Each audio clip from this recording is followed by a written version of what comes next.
وای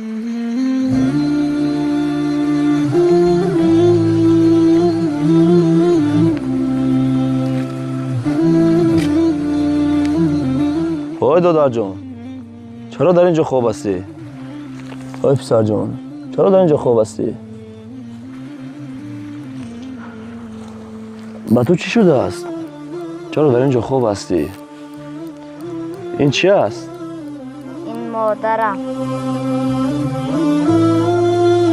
چرا رسم مادرت رو در اینجا کشیدی؟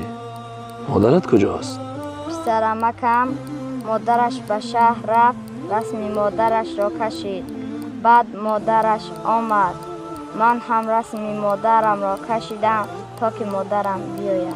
پسر جان، و مادری تو کجا رفته است؟ مادر من آنجا.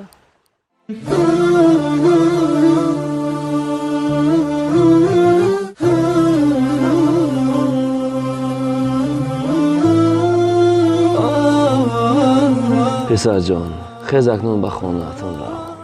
نه، به یگان جا نمیروم. چرا نمی روی؟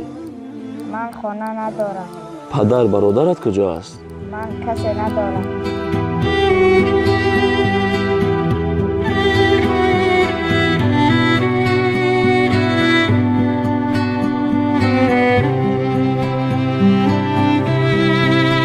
خیز دادر جان، با من می روی. با تو را به مادرم میآید. خیز می روی، خیز.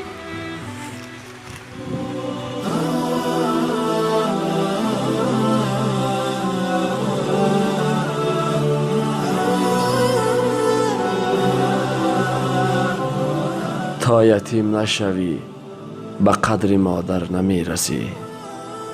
خدمت را در بودنش کن، بعد مرگش سود ندارد.